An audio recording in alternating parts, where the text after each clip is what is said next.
Are you in the market for a semi-transparent, semi-bright orange AirPod 3 wear-alike?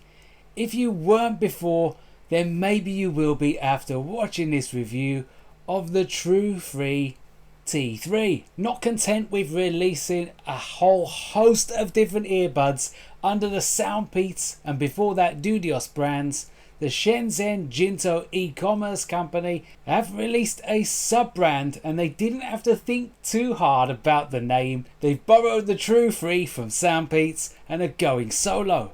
And this allows them to try something a little bit different about the design without compromising that familiar SoundPEATS branding. They've got all the basics covered and have got up-to-date parameters including Bluetooth 5.3 connectivity. They support the AAC and SBC codecs with 13mm dynamic drivers, and you're getting up to 40 milliseconds latency from the buds in gaming mode.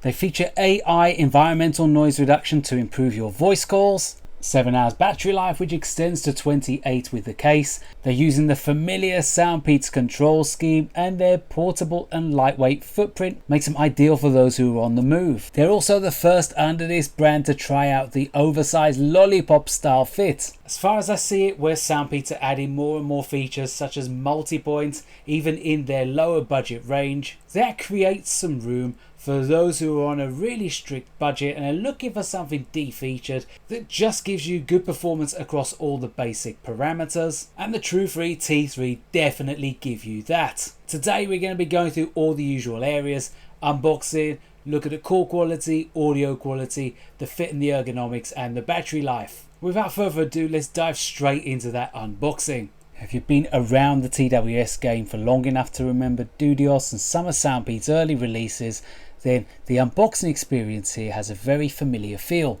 The front of the box spells out some of those key features such as 13mm bio-coated dynamic drivers, AIENC for calls, and up to 28 hours battery life, and the back gives you a few other parameters, all of which are listed in my Headfi review. Link is in the comments. The packaging, as is often the case with semi-in-ear releases, is minimalist.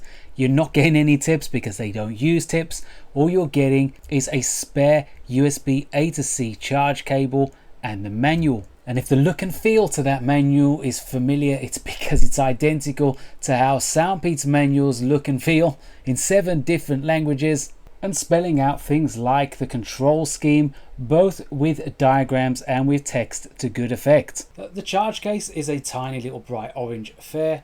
It's easy to operate, single-handed, and you've got a hinge with friction of around 85 degrees opening. They have Hall switch mode as well, which means the moment that you open the lid, they're going to connect with your device. And it's a very familiar cigarette box style design that you flip open with the lip at the front, with the buds inserted with the base of the stems facing downwards and the nozzles facing outwards. And it's semi-transparent, bright orange plastic with the transparent area being around the top. And when you close the case, both the buds and the case LED flash briefly, which looks especially cool in the dark. The LED is a red, amber, green configuration, although TrueFree don't spell out what each of those colors corresponds to in terms of percentages in the manual. And the LED also pulses red whilst you've got the case on charge. It measures 5 centimeters square, with a depth of around 2.5 centimeters, and whilst the build quality is quite rudimentary, I would still say it's a better option than the original SoundPEATS Air 3. It's a really portable and handy case that you can pop in your trouser or short pockets when you're out and about without it weighing you down or excessively protruding. As we mentioned in the intro, the design is a semi-in-ear or semi-open or half-in-ear or AirPod style, whatever tag you want to give it. Essentially, they're modeled on that AirPod 3. And the idea of this design is to allow you to hear your surroundings without having to activate a transparency mode or something like that. It's also great for people who feel that silicone tips are just a little bit too stuffy in their ears or uncomfortable. So this design is ideally suited to you if you fall into one of those 2 categories.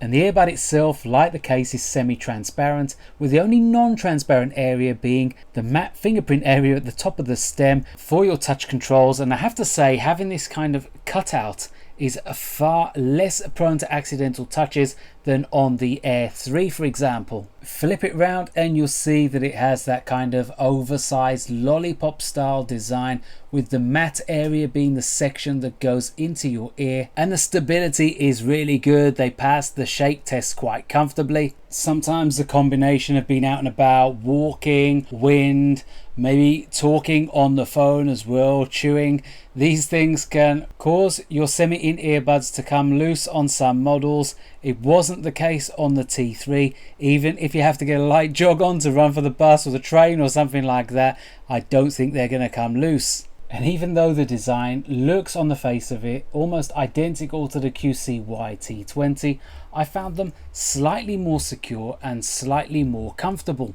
We haven't addressed the colour scheme yet, but for me as a Wolverhampton Wanderers supporter, I think these are going to look pretty good on match day. At least they're going to make me slightly more colour coordinated than I usually am. But seriously, the bright orange is going to divide opinion a little bit, and there's going to be some that really don't fancy it and they just want something that blends in.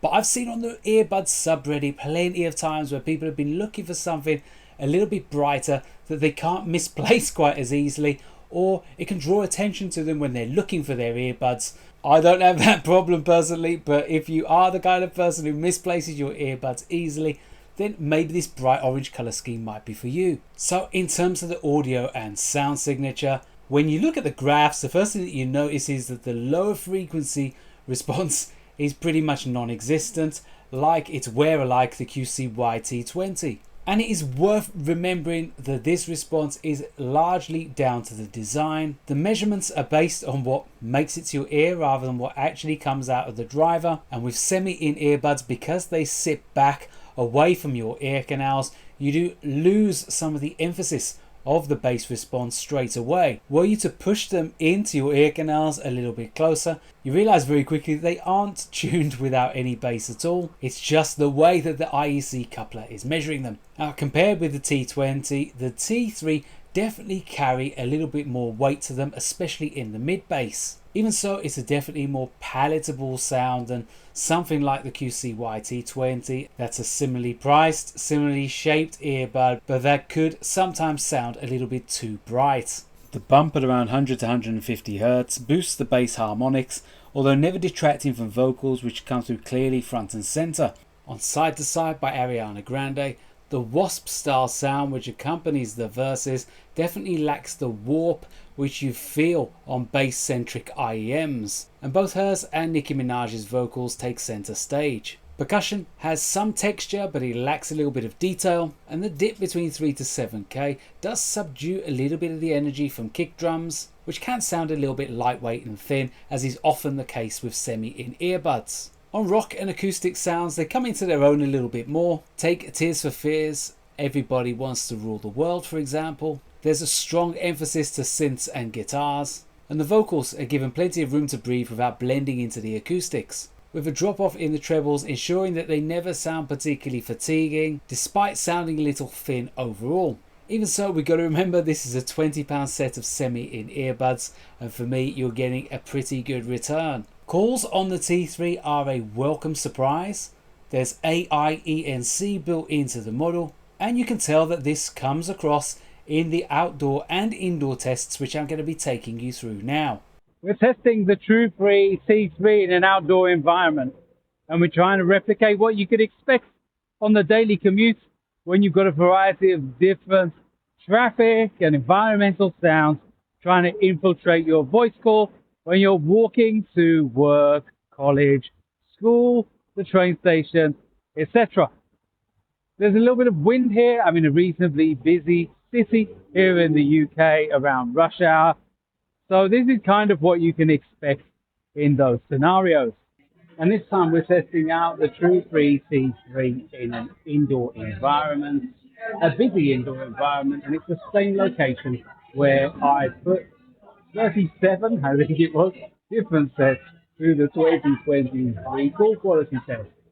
So if you're interested how they perform in comparison to some of the others in that sub $100 category, you can check that out as well.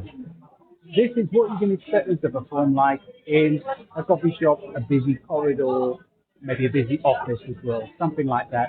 where you're pricing to make yourself heard over those sounds that are going on around you. The T3 used the Jieli 6973 chipset, again same as the QCY T20.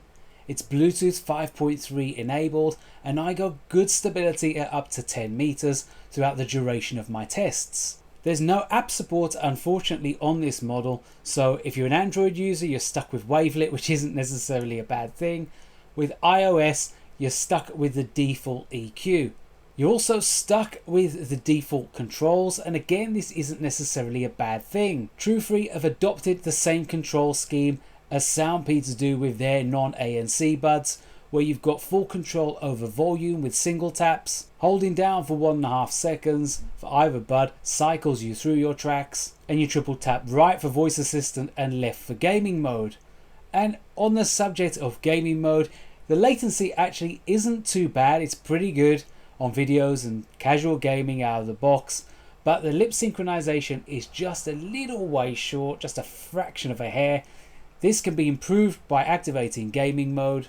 Straight away you get good synchronization, and for casual gaming, if you're a weekend Roblox player, etc., then I think you'll be satisfied. Although if you're a serious gamer, you're probably going to want to look at a dedicated set of gaming TWS. Battery life is very good on this model, and it scores higher than pretty much all of its semi-in-ear competitors.